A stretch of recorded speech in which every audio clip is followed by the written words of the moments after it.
Bonjour les amis. Bonjour à tous, bienvenue dans ce nouveau podcast quotidien du calendrier de l'Avent.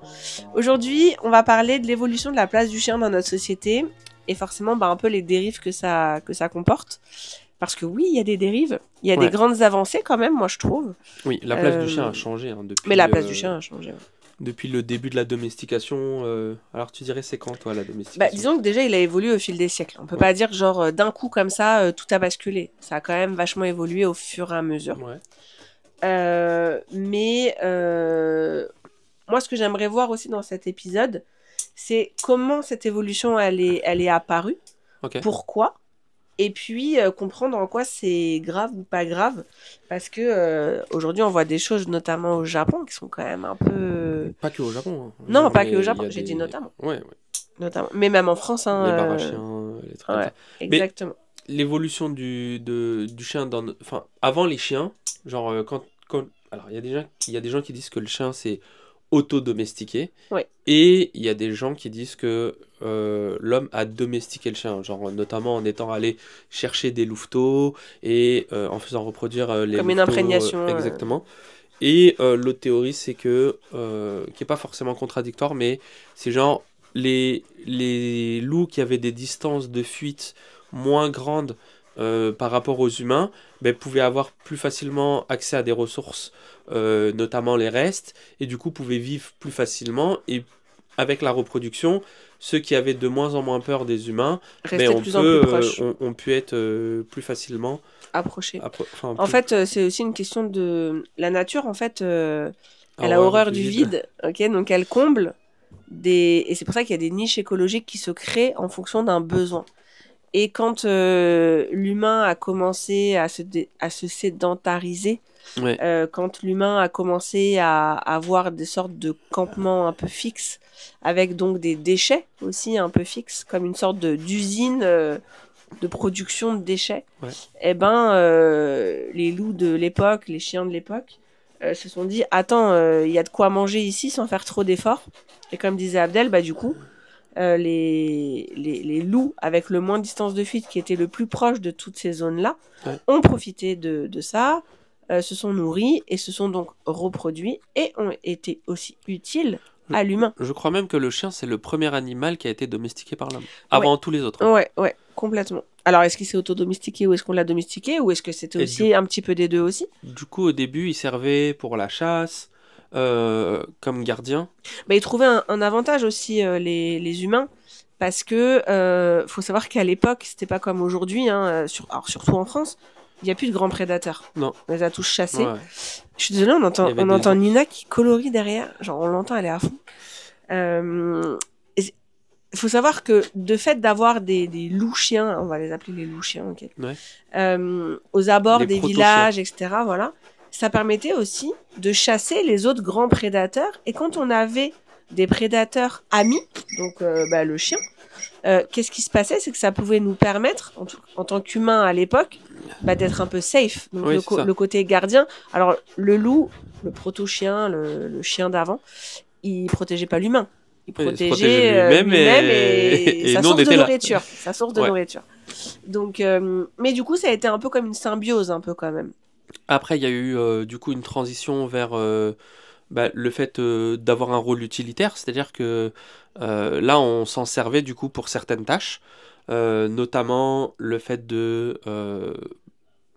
alors, j'ai plus de tâches en tête. Conduire des troupeaux, Oui, voilà, c'est ça, le euh, pastoralisme. C'est le comme ça pastoralisme, le fait ouais. comme les border collies, le fait d'aller... Garder les troupeaux, de ranger les troupeaux. Parce que, bon, faut savoir que les humains sont très intelligents. Mais est-ce qu'ils ont la capacité de course, de courir derrière des troupeaux et de les rassembler? Pas vraiment. C'est ça, il y avait un rôle Euh, de protection ou de sauvetage, notamment Complètement. le fait d'aller tu sais, en haute montagne, par exemple, les Oui, Saint-Bernard ou ce genre de choses. ouais. Il y avait aussi le fait Encore aujourd'hui d'aider utilisé à la d'ailleurs. chasse, mais comme on a bien segmenté les races, eh ben, il y avait la chasse au terrier, il y avait la Ouais. chasse en milieu aquatique, Encore une tout ce genre de fois, ce choses. qu'on a fait, c'est qu'on a façonné. C'est-à-dire qu'on s'est dit, attends, là, moi, j'ai un gros loup et je veux choper un lapin. Le loup, là, il rentre pas dans le terrier Par contre, si on fait un petit, par exemple, on prend un des loups qui est assez petit, qui a tendance à aller dans les terriers, Ouais. puis lui on va le reproduire, ça va me faire une sorte de d'outil en fait que j'ai façonné, alors un outil vivant, Ouais. mais que j'ai façonné pour des utilités différentes. Donc aujourd'hui, on se rend bien compte avec le nombre de races et de physiques différents, combien il y avait d'utilités différentes à l'époque. Ouais, il y avait même des utilités, une petite anecdote assez horrible. Avant, il y avait des petits chiens, je me souviens plus de la race du chien, Ouais. en fait, qu'on mettait dans une espèce de roue près d'une cheminée, et en fait, on le faisait courir en Ouais. ayant chaud et tout ça, et c'était pour faire, en fait, Tourner tourner la la broche. rôtissoire, la Ouais. broche à rôtissoire, et ces pauvres chiens, ils pouvaient courir des fois des heures entières. Et genre, si jamais ils arrêtaient de courir, on prenait de la braise, on leur mettait pour qu'ils continuent à courir, sinon Ouais. c'était horrible. Et en plus, ils devaient avoir super chaud parce qu'ils étaient à côté. Mais ils étaient juste à côté et tout. Et Enfin, ils avaient les odeurs de nourriture sans forcément en avoir. c'est ça. C'était parce que faut savoir que là, on parle de, tu sais, un peu, on romance un peu. Oui, alors le chien à l'époque était d'une utilité, comme si c'était genre magnifique. Ça restait que la place du chien était quand même assez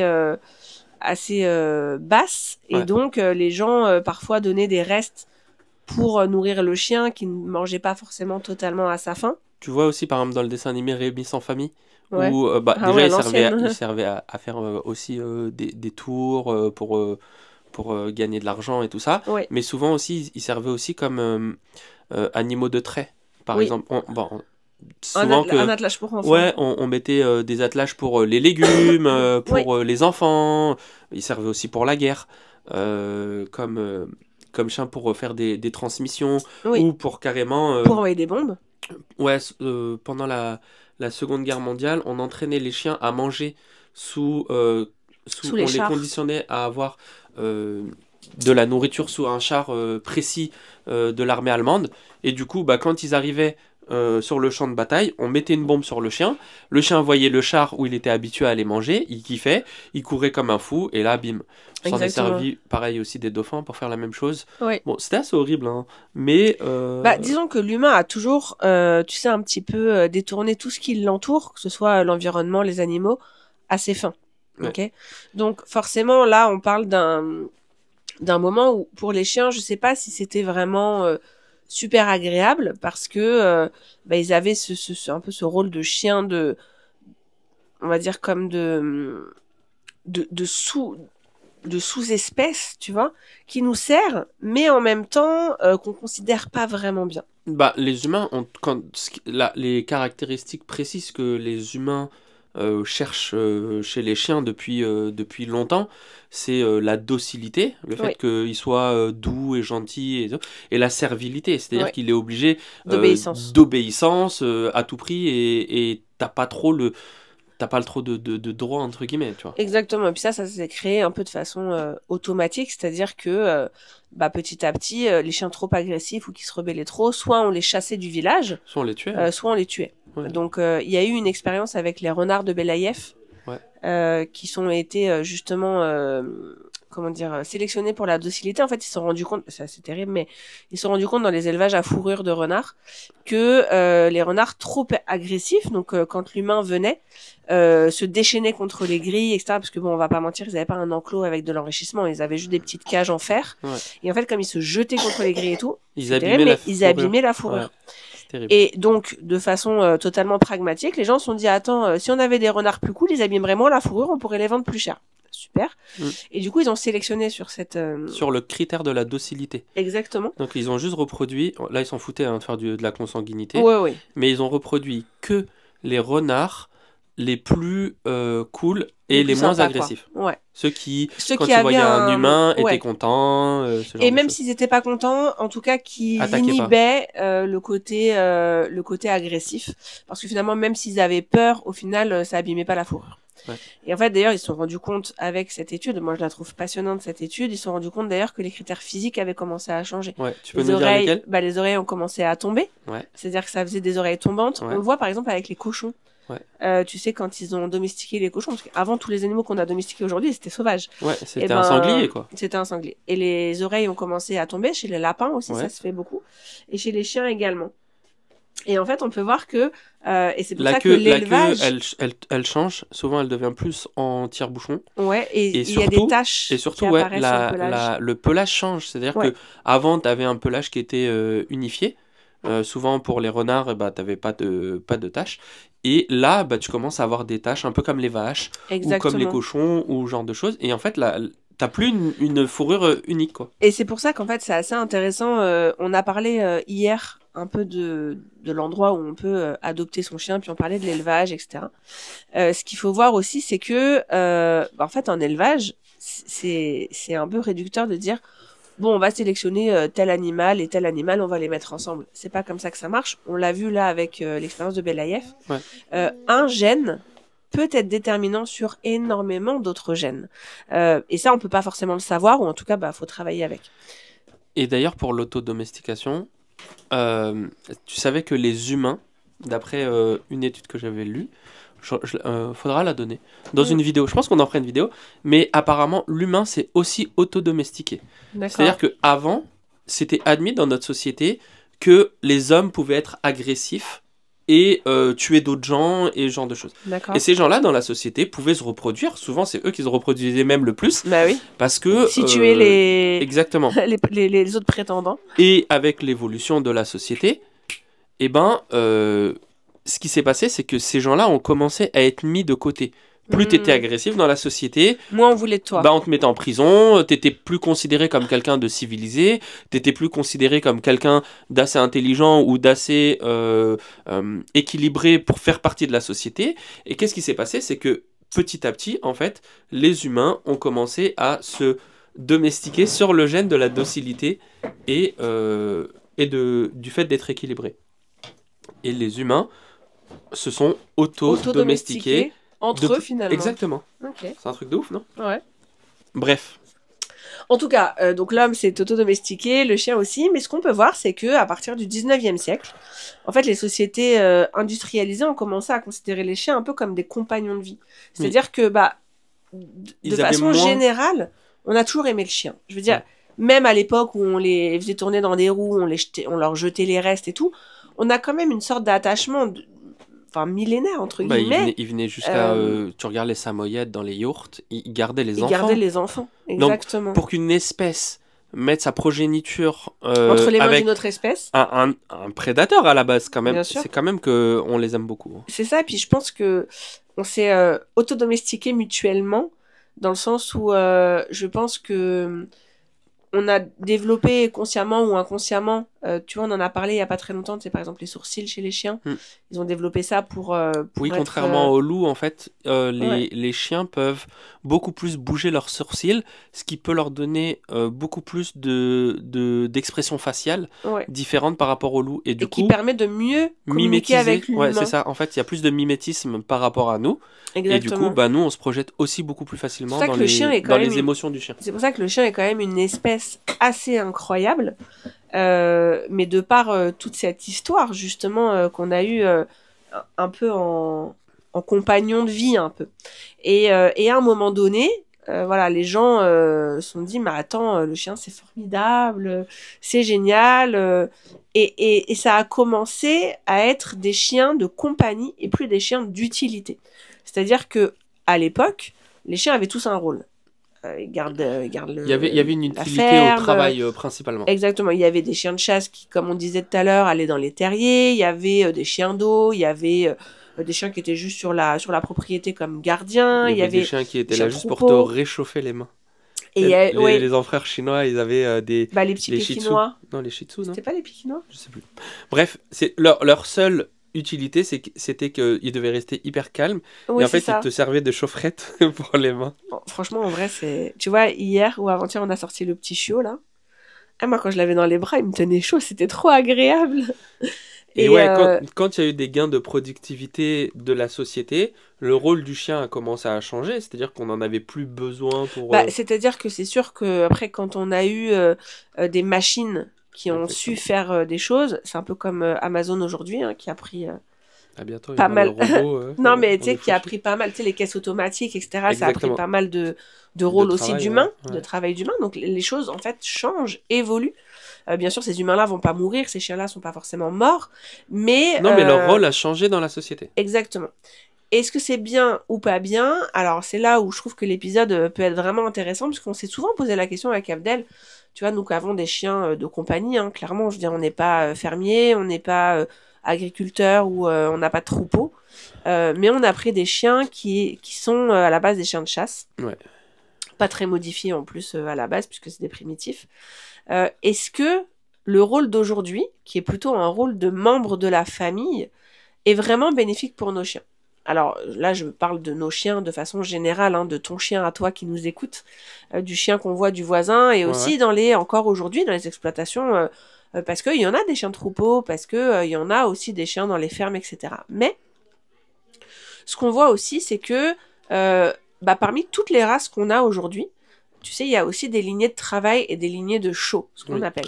Les lignées de show, c'est les lignées d'exposition, c'est-à-dire que c'est des chiens qui sont là pour la beauté, mais malgré tout, ils ont quand même un historique de race. Tu vois, je discutais hier avec des gens qui veulent un Shiba. On discutait, puis dans leur famille, ils ont un Golden croisé. Et ils disaient, un jour, il y a eu une perdrix, je crois, dans l'eau, je sais plus quel animal. Bon, il a sauté, il a emmené le papa avec. Il a sauté dans l'eau, il allait le chercher, quoi. Bah oui. Il allait chercher l'oiseau. Il a été génétiquement depuis des millions d'années, non, j'exagère, mais sélectionné comme ça, c'est très, très difficile aujourd'hui de leur dire, désolé, mon gars, t'es sélectionné pour aller chercher des oiseaux dans l'eau, mais là, tu vas vivre à Paris avec des pigeons que t'as pas le droit d'approcher. C'est vrai que les chiens ont été ultra segmentés pour des tâches précises. Moi, je fais souvent le parallèle avec les voitures. T'as autant de... Une voiture, c'est une voiture. T'as 4 roues, t'as un pare-brise, un moteur, des trucs. Mais t'as des voitures qui sont ultra spécialisées pour la course. Et encore plus, certaines pour la course sur circuit. Tu vois, une F1 par exemple, qui va être très basse. Qui va être basse. T'as une Ferrari qui va être jolie mais aussi rapide. Et puis t'en as d'autres qui sont pour le franchissement. Et puis d'autres, t'en as, c'est des familiales. En fait, c'est toutes des voitures, mais leur usage est ultra segmenté. Exactement. Donc, et d'ailleurs, je trouve, aujourd'hui, avec les voitures, on fait un peu la même chose. Des gens qui prennent des voitures qui n'ont rien à voir avec leur mode de vie. Alors, c'est sûr que l'impact est beaucoup moins important, bien qu'il y ait l'écologie. Mais si un petit Parisien... un SUV pour faire 15 km et aller à la maison, t'as pas besoin d'un SUV en vrai. Tu vois un F250 là, à côté de Paris. C'est un énorme pick-up qui est... Ouais, je sais pas. C'est quoi son intérêt d'être là? Parce qu'une fois ou 2 fois dans l'année, il va aller à Fontainebleau. Hein, non, mais tu vois, je veux dire, nous, quand on est parti au Canada, on a compris l'utilité d'avoir un énorme pick-up parce que là-bas, les éléments sont contre toi. Les éléments sont contre toi, donc c'est un peu différent. Maintenant, quand t'as le petit Parisien qui va sur le périph', je suis pas sûre qu'un 4x4 de franchissement soit vraiment utile, ni une Ferrari quand tu vois qu'ils ont limité le périph' à 50. Mais en même temps, tout ce que tu peux risquer, c'est soit d'abîmer ta voiture, soit l'écologie, ça c'est plus grave, mais voilà. Le problème, c'est avec un chien, qui est un être vivant. Tu le prends et tu le sors de son utilité de base. C'est-à-dire que un border collie, il a été sélectionné pour troupeauter, pour diriger des troupeaux, pour... Attends, franchement, l'énergie que ça demande de courir après, de comprendre les ordres, etc. C'est des animaux ultra intelligents. Ouais. Et là, d'un coup, on le met dans une famille qui fait une balade le dimanche. Ouais, c'est ça. Mais le chien, il devient fou. Et qui veulent pas qu'il fasse trop... Faut pas faire de bêtises. Ouais, faut pas qu'il soit trop embêtant. Faut pas qu'il soit trop embêtant. Des malinois qui sont enfermés dans des jardins.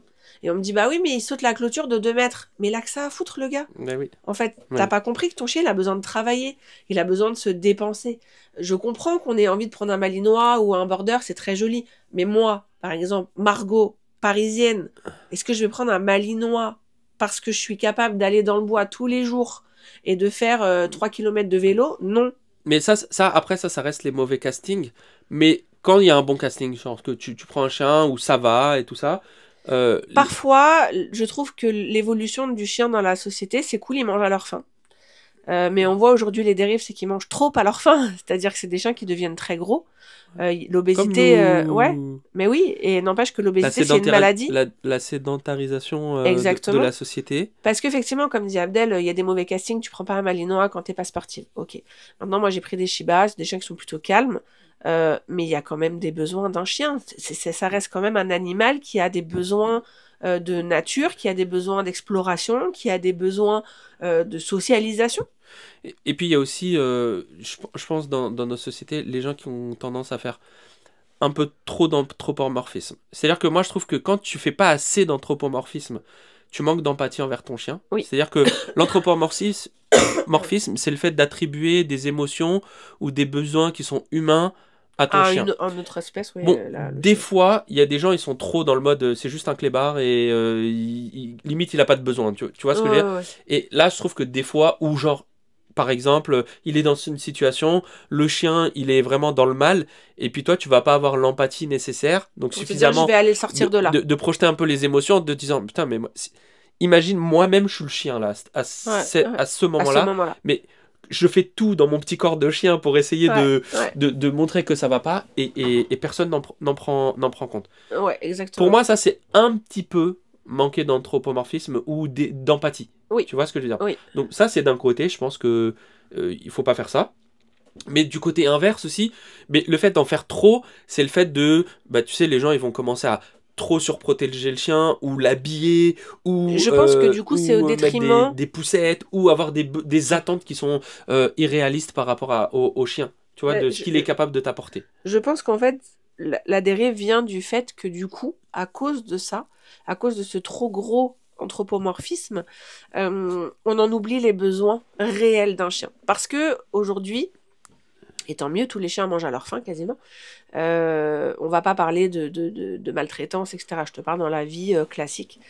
J'ai parlé tout à l'heure d'obésité. C'est pas anodin parce que ça démontre aussi et un manque d'activité physique, de l'ennui, et 3, sûrement une alimentation qui n'est pas adaptée. Ouais. Mais ça, pour moi, ça fait partie aussi de l'anthropomorphisme un peu trop exacerbé, dans le sens où on va se dire, bah oui, mais bon, le pauvre, tu vois, il s'ennuie, il a faim. Est-ce qu'il s'ennuie ou est-ce qu'il a faim? Pose-toi la question. Est-ce que tu lui donnes suffisamment d'énergie, de dépenses énergétiques? Et là, c'est quoi? Bah oui, mais il pleut. Oui, bah d'accord, il pleut, mais enfin, ça reste un chien. Il a besoin de nature, il a besoin de sortir, il a besoin de voir le jour. Et ça, je pense que c'est un peu le contre-pied du côté où c'est un membre de la famille. Moi, des fois, quand je vais chez des clients et qu'ils me disent, bah oui, dans le garage, par exemple, il n'a pas le droit de rentrer dans la maison, moi, ça me fait de la peine. Ouais. Tu vois, genre, ça me fait un pincement. Je me dis, le chien... Prends pas de chien, si c'est pour le mettre Ouais, comme le ça. chien, il est cool aussi dans le lit, tu vois. Il est bien aussi d'avoir du confort. Mais en même temps, je préfère personnellement voir un chien type labrador, des chiens d'utilité, ok, un malinois, etc. Peut-être qu'il dort dans le garage, mais qui tous les jours, et avec son humain, au travail, qui va être, je sais pas, sur l'exploitation, qui va être... Alors oui, c'est sûr, les conditions sont pas cocooning, ok, mais ça reste un chien qui a été fait pour ça, et qui aujourd'hui passe 8-10 heures avec son humain, et quand il rentre de sa journée où il est fatigué, où il a couru après des machins, il a chassé des rats, j'en sais rien, il a fait plein de trucs, il a troupoté, etc. Oui, c'est sûr qu'il dort dans la grange, oui, c'est sûr qu'il dort dans le garage, moi ça me fait un petit pincement au cœur, mais en même temps, est-ce que sa vie est plus épanouie que celui qui dort dans le lit, mais toute la journée? Mais c'est ce que je te disais la dernière fois, il y a des... Souvent, tu sais, des fois on voit des SDF au bois, et au début, et tu sais, ils avaient des chiens et tout, et tu te souviens, au début, je te disais, ah, le pauvre chien et tout, il est là, il habite dans des tentes et tout ça, et en vrai, en y réfléchissant, en fait, finalement, ce chien. Bah aussi en les côtoyant beaucoup. Oui. Mais ils sont. Enfin, on voyait le petit chien là qui ressemble à Clochard dans La Belle et le Clochard. Ouais. Et lui, il est tout le temps avec son maître. Ouais. Il est tout le temps en liberté. Il voit des milliers de chiens. Franchement, il mangeait bien parce que tu voyais qu'il était pas maigre. Et puis il mangeait de la ration ménagère. Et souvent, quand les SDF, même s'ils n'ont pas beaucoup d'argent, en fait, c'est tellement leur compagnon de vie, leur chien, que des fois ils se privent eux-mêmes de plein de choses pour que leur chien puisse avoir des bons soins et des vaccins et de la bonne nourriture. Mais complètement. Et des fois ces chiens-là, en fait, moi ça m'a fait relativiser en me disant, mais ce chien-là par exemple, alors c'est un extrême et j'aime pas trop les extrêmes, faut toujours rester un peu dans ce qui est raisonnable et tout, mais quand même, souvent, il est quand même plus Ben, on avait heureux ouais. qu'un chien au cœur du marais qui va sortir faire sa mini balade. Il n'y a pas d'herbe en bas de chez lui. Il va sortir 1 ou 2 fois par jour parce que j'ai déjà eu des clients qui sortent une fois par qu'une seule 24 fois heures. par Ça m'a jour. rendu ouf. Ah, il y en a beaucoup, hein. Et finalement, Et puis beaucoup d'absence. exactement. Tu vois, on en discutait avec Audrey sur les chiens de chenil où elle dit, bah, elle passe à peu près, Attends, allez, 6-7 heures par jour avec eux, avec Ouais. ces chiens de chenil qui vivent en chenil, hein. Ouais. Mais il y en a, ils ont pas 6-7 heures avec leurs chiens. mais oui, et puis ce chien-là, il est constamment tenu en laisse. Il a interdiction de se salir. Donc, tu sais, ils prennent pas en compte les Bah, on en a besoins. parlé. Les lingettes avec le javel Mais oui, quand c'est tu ça. rentres. Ils prennent pas en... Mais Akiko, franchement, on va pas se mytho. Le jour où elle a vu un cadavre de sanglier, elle s'est roulée les dents, elle a Ouais. kiffé. Ouais, t'es pleine Nous, de sang, on n'a c'était pas kiffé, dégueulasse. mais Non, elle nous, voit on n'a une pas vieille kiffé. grenouille. Elle kiffe. En vrai, quelque part, t'es quand même content qu'elle kiffe. Tu vois ce que Bah je veux dire, oui, moi bah bien Tu sûr. dis, oui, bon, elle a subi un peu la semaine, elle est restée à la maison et tout, mais, gars, là, elle est là, elle kiffe, elle est partie, elle a tué un rat. Tu vois ce que je veux dire? Enfin, je veux dire. Tu sais, genre, tu dis pauvre elle, mais tu regardes ta fille, tu dis, ah, ça c'est ma fille, tu vois, elle survit, tu vois. Ah bah, Kiko, elle survit sans problème. Elle, tu la lâches dans les bois, elle survit, mais normal. Ouais, Normal. il y a certaines races, franchement. Oh bah, il y a certaines races. Il y a L'humain Kuma, hein. disparaît demain. Kuma, il survit pas dans la Mais nature. si, avec la faim, Kuma il survit, mais tu regardes, franchement, je veux pas faire de racisme anti-chien, mais il y a certaines races. Elles s'éteindront. Mais oui. Non, mais Genre, ça, tu prends on un est bien pug, d'accord. Un pug, ça court 100 mètres, ça crève, quoi. Genre. Ah bah, une fois, Kiko, elle avait fait courir un carlin. Et la maîtresse était en PLS. Et je dis, non, mais vous inquiétez pas, elle est gentille. Elle me dit, non, c'est pas ça, mais c'est que mon chien, il court trop, là. J'étais là, waouh, son chien court trop, tu te rends compte? Et elle était obligée d'aller la chercher. Oui. Parce qu'elle m'a dit, j'ai peur qu'elle fasse un malaise. À quel moment c'est ok, je veux Moi, dire. je suis un peu contre ces races de chiens qui, sont pas capables de se reproduire par elles-mêmes. Ouais. C'est-à-dire que tu regardes un bulldog anglais, c'est mignon, c'est tout ce que tu veux, mais en vrai, s'il n'y a pas d'humains qui font une césarienne, Ah bah, c'est. ça vit pas. Ça vit pas. Tu hein. vois. Et des fois, je trouve que juste pour une caractéristique Aujourd'hui, il physique, commence un petit peu avec le haut-là de ça. faire subir une vie de malheur, une vie d'handicap. de handicap à son chien. à son chien, Ah ouais.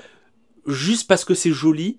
Moi, j'ai un peu du mal. Par exemple, il y a des chiens qui sont super longs. Bah, moi, j'aimerais bien que demain. Ils ont mal à la colonne vertébrale. Ça, c'est c'est c'est horrible. prévu sur les caractéristiques de race. Ok. Des fois, moi, quand j'ai vu un teckel essayer de monter sur un tronc d'arbre au bois, C'est horrible. je me suis dit, waouh, genre, ça Ok, se fait pas. c'est- Franchement, il y a ça se fait pas. Il y a Non, peut-être des ça gens se qui fait trouvent pas. ça mignon. Bah ouais, mais bon. Mais gars, finalement, le je trouve détriment que de qui, tu vois finalement, c'est occulter finalement ce que c'est qu'un vrai chien. Oui, ça, je suis tout Tu à vois ce fait que je veux d'accord dire avec toi. Pour revenir sur la place du chien, on avait eu justement un débat avec ce petit chien là qui ressemblait à Clochard là.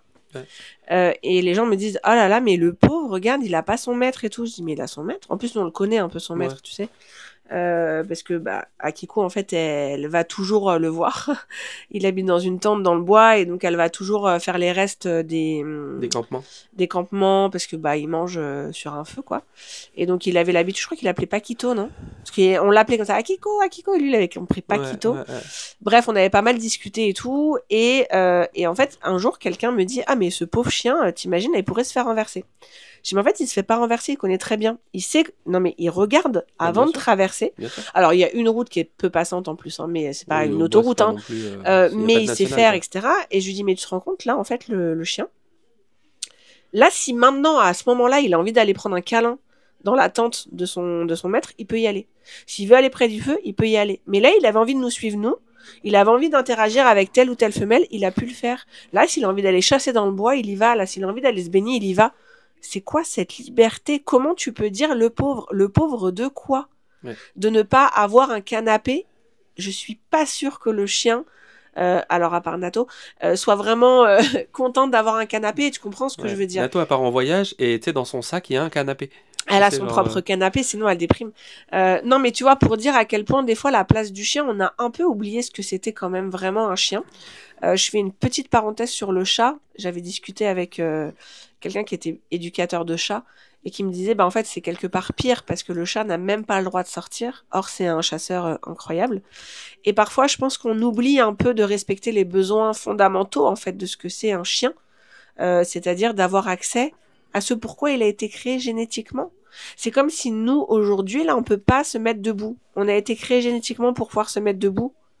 Mais on n'a pas le droit de se mettre debout. Et Ça puis, n'a pas de sens. et puis je pense que dans le futur, en plus, ça va pas aller En s'améliorant. en s'améliorant cette place du chien. Moi, je trouve que c'est bien que le chien ait évolué dans nos sociétés parce que là, on prend quand même des exemples qui sont un peu, parfois un peu extrêmes, tu Ouais, vois, mais ouais, ouais. vraiment, c'est pour grossir le trait, tu vois, c'est Bon, pas. après, le chien s'adapte aussi, puisque Oui, on le façonne aussi, nous. mais tu vois, dans certaines sociétés, en Corée du Sud et au Japon, Oui. il me semble qu'aujourd'hui, il y a plus d'adoptions que de naissances.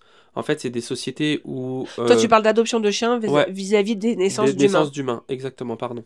Et en fait, la population Des décroît. croix, Là-bas, il y ouais. a de plus en plus de vieux, mais un peu comme en Europe, en fait, c'est tous les gens du baby-boom après la Seconde Guerre mondiale qui aujourd'hui vieillissent. Bien Ils n'ont sûr. pas fait beaucoup d'enfants. Et ce qui se passe, c'est que la population mondiale, je pense, va commencer à décroître vers les Bah, années en tout cas, 2100. au niveau de certains Et dans pays, ces oui. sociétés-là, en fait, ils ont ils ont tellement travaillé en fait après la guerre, c'est devenu tellement difficile et c'est des sociétés qui sont tellement patriarcales que finalement, bah, les femmes veulent plus faire d'enfants, Oui. de moins en moins d'enfants, et en fait, à la place, eh ben, ils adoptent des chiens Bah, en fait, on a et un besoin de materner qui et est ils fort quand projettent même.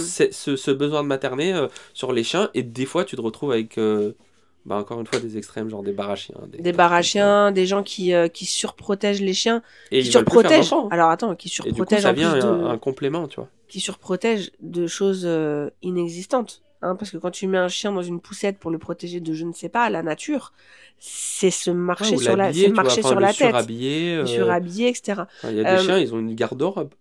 Plutôt. Oui, alors que t'es un chien, par exemple, un whippet, et qu'il fasse -5 dehors, oui, mais lui, un manteau, le pauvre, il va avoir froid, il a pas été fait Quand pour, c'est c'est un comme les besoin, chihuahuas, tu oui, mais vois. est-ce que tu devrais avoir un whippet dans un endroit où il fait super froid? Ouais, ça, c'est la question aussi qu'on peut se poser. Après, ce que je pense aussi, c'est que le chien, Enfin, il y a il des a gens eu qui la prennent un chien chance. nu du Mexique pour venir en France. Il fait froid. Ah ouais, il fait froid. Ou en Laponie. Ou non, ou au Canada. Au Canada. Non, c'est Un chaud, chien, ça l'hiver, le pauvre. un sphinx égyptien, là. Tu te rappelles pas? Mais oui! Ouais. Le truc, il a froid. Il avait froid de ouf. Toute sa vie tremble. Ouais, c'est C'est sûr. Bah horrible. non, l'été, il fait bien chaud. Tu prends un Euh, Marocain, tu le mets chez les Inuits. C'est pas possible. Je Et ne y suis en pas a. fait génétiquement pour ça. Ah, toi, c'est sûr. Après, ce qu'il faut voir aussi, c'est que le chien, en fait, il a profité de quelque chose que nous, humains, on a, que d'autres n'ont pas. C'est la capacité de s'occuper d'un être à besoin, par exemple comme un autre enfant, qui n'est pas le nôtre. Tu sais, on dit souvent, il faut tout un village pour éduquer un enfant. Ouais. Les humains, ils ont développé cette capacité-là de pouvoir s'occuper des enfants des autres. Ouais. Ce qui n'est pas le cas beaucoup dans la nature, même si on l'a vu, hein, il y a certaines exceptions et certaines espèces, etc. Mais, par exemple, surtout c'est les animaux de troupeau. Tu sais, ils vont mettre les jeunes dedans, etc. Mais sinon, on est une des seules espèces qui avons cette capacité-là, qui a un nom. Mais bon, ça sert à rien de rentrer dans les gros détails. Mais du coup, on a cette capacité-là de lire un peu le besoin chez le chien, qui va déclencher chez nous une sorte de besoin de materner ce petit être fragile et sans défense. Et ce qui donne des fois lieu à des surprotections, parce que c'est aussi parfois... comment dire, il supporte le mal de notre société, qui est ce manque de pouvoir faire des enfants, comme tu as évoqué tout à l'heure, hein, au Japon ou en Corée. Mais même en France, enfin même dans les pays... Et j'allais dire même ici. Oui, il y a de plus en plus de solitude. En fait, tu sais, dans nos sociétés, il y a plein de vieux... en fait, c'est un support émotionnel, tu vois. Et aujourd'hui, la place du chien, elle a changé. Et un peu le rôle qu'on leur donne, c'est souvent, tu sais, le support émotionnel, des chiens guides aveugles, des chiens qui vont détecter des maladies, des chiens qui détectent des crises d'épilepsie. Et ça, c'est des nouvelles utilités à des chiens qui finalement, est-ce que c'est... Alors, on va les façonner, évidemment, on est des humains, donc on façonne tout ce qu'on trouve. Mais aujourd'hui, par exemple, on va prendre, je sais pas, des labradors, par exemple, qu'on va créer comme guide d'aveugle. Et puis ces chiens-là, c'est des chiens d'eau qui adorent se mouiller, qui sont très très sociables, qui adorent échanger, puis qui ont gardé des traits très juvéniles. Et là, on leur demande d'être très concentrés, d'être très posés, de prendre sur soi, de ne pas interagir avec les autres. On leur demande des choses qui génétiquement sont super compliquées. Donc ça va évoluer évidemment. Mais pour dire qu'aujourd'hui, on redonne quand même des rôles aux chiens, qui en a quand même cruellement perdu dans des sociétés occidentalisées et urbanisées. Oui. Parce qu'encore aujourd'hui, à la campagne, t'as des chiens qui sont sur des exploitations et qui Oui, ou gardent... des chiens de village, quand tu vas dans des pays, enfin en Asie par exemple, il y en a Exactement. beaucoup. Enfin, dès que c'est moins ultra urbanisé, Exactement. c'est sûr que... Et après, on a des chiens qui servent justement dans l'urbanisation. Je sais pas si tu avais vu ça à la grande époque des punaises de lit. Tu sais, des chiens de détection de Ouais. punaises de lit. Oui. Donc, c'était surtout sur des petits chiens qui pouvaient aller partout dans les appartements, etc. T'as des chiens aussi pour les rats. Donc, oui, il y a des nouvelles utilités qui naissent. Mais je pense que si je peux me permettre cette conclusion, c'est un peu de se poser la question sur on prend un chien pour nous rendre heureux. C'est sûr et c'est bien. Moi, je suis OK avec ça. C'est pour ça aussi que j'ai des chiens quand même. Enfin, ça me rend heureuse, hein, clairement. Mais posons-nous la question, est-ce que on leur donne l'utilité Enfin, dont ils ont l'opportunité besoin d'être d'être eux-mêmes, lui- quoi. Parce qu'un chien qui n'a pas d'utilité, c'est aussi un chien qui dépérit. On a beau dire, moi je suis pas pour l'asservissement des chiens, mais un chien, il a, comme nous, tu sais, dans la pyramide de Maslow. Est-ce que tu peux nous décrire vite fait la pyramide de Maslow? Bon, en gros, t'as les besoins... t'as 5 besoins, Ouais, c'est ça, voilà, t'as les besoins fondamentaux. Après, t'as les besoins sociaux. Ouais, t'as les besoins d'appartenance, t'as les besoins de reconnaissance. Et, après, Alors ça, c'est tout beaucoup. en haut, t'as les besoins d'épanouissement. Ouais. Et en fait, ce qu'il faut voir, c'est qu'aujourd'hui, on comble quasiment 100% des besoins fondamentaux des chiens. Ouais. Ça, c'est pas du tout un souci, même au Nous, contraire. pour les humains, la base de la base, c'est manger, boire, T'as la sécurité aussi. le wifi et... Le wifi. Non, pas toi. Pardon. La fibre. Ouais, non, mais moi, il n'y a pas de wifi, il y a pas de... Je survis pas. Tu donc, survis pas. Bah, il y a les besoins physiologiques, de sécurité, d'appartenance, d'amour, d'estime de soi et ce qu'on appelle l'auto-actualisation, la créativité. Ouais, un peu moralité. bah, c'est le fait de se... Je viens d'aller voir sur internet en vrai parce que j'avais plus tout ça en tête. Ouais, bah, Mais je l'ai grosso fait il y a modo, c'est tellement ça. longtemps, je l'ai fait pendant mes études. Oui, moi aussi. Mais c'est comme ça. important de se rendre compte de ça parce qu'aujourd'hui, le chien, on lui a vraiment comblé ses besoins physiologiques et tant mieux. Mais parfois, les besoins de sécurité aussi, hein, il a souvent un toit, etc. Puis il n'y a plus de prédateurs qui peuvent vraiment... Je suis désolée, cette maladie, c'est terrible. Et on lui a donné beaucoup aussi ce côté amour, tu vois, de proximité, etc. Mais parfois, je pense un peu de baisse dans l'estime de soi parce que pas d'utilité, Ouais. parce que pas de raison de faire des choses. Et on l'a vu un peu, tu sais, même chez les humains qui ont perdu tout ça.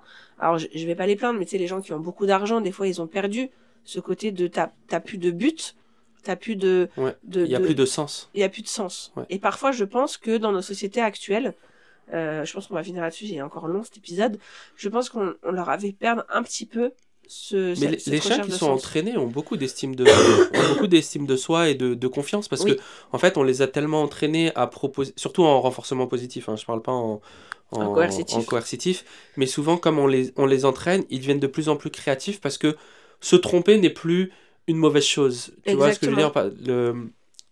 L'essai-erreur. Ouais, exactement. Le fait de se tromper dans nos sociétés, on a vraiment peur de l'échec et de l'erreur. Oui. C'est vu comme une... Contrairement aux États-Unis où c'est vu comme une mauvaise chose. Et en fait, dans l'éducation positive, dans le renforcement positif, pendant la période d'apprentissage, encore une fois, on ignore l'erreur et on vient récompenser les réussites. Et l'erreur, c'est plus grand-chose. Ouais, et là, le chien retrouve un peu l'estime, en fait. Exactement. Il propose des choses, il gagne en confiance en soi, il gagne en bonding, c'est-à-dire en lien. En lien avec toi et en relation avec toi. Et ça vient aussi augmenter, enfin, répondre à un besoin plus haut dans la pyramide de Maslow. Et c'est pour ça que même si vous avez des chiens qui sont des chiens de compagnie, des chiens de canapé, en fait, leur proposer des séances d'éducation quotidiennes ou en tout cas très régulières. Le parcours en ville, c'est génial. Le parcours en ville, mais même pas forcément, tu vois, des comportements ultra avancés ou quoi. Mais en fait, faites-vous plaisir et faites-leur plaisir. Ça va les décoincer, en fait. Ça va leur montrer que, bah, si, en fait, tu peux être utile et surtout, tu peux te servir de ton cerveau. Parce qu'aujourd'hui, quand on leur donne une gamelle bien remplie, c'est cool. Mais à quel moment ils se servent de leur cerveau, tu vois? Exactement. Donc voilà, je pense que c'est vraiment des pistes de réflexion à se poser. Est-ce qu'on rend notre chien heureux par aussi l'utilité qu'on peut lui donner au quotidien, et il y en a plein de l'utilité.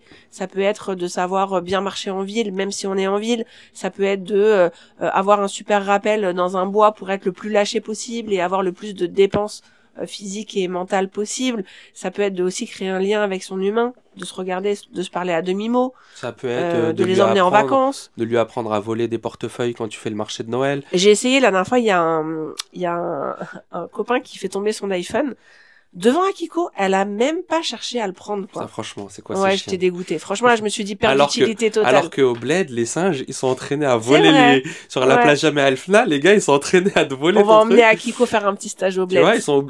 Ah, t'as même pas capté, le gars, il t'a pris ta chaîne en or, ta gourmet, tu reviens. Le gars, il est bien. Belle utilité, hein. Ah, tu vois. Non, en vrai, là, il y a un vrai problème en plus de l'utilité des animaux sauvages, mais ça, c'est encore un autre podcast. Ouais. Bon, on vous dit à demain. À demain. Ciao. Partage, like et abonne-toi, Abdel. Wow. Partage, like et abonne-toi. Oh, allez, ciao. Ciao.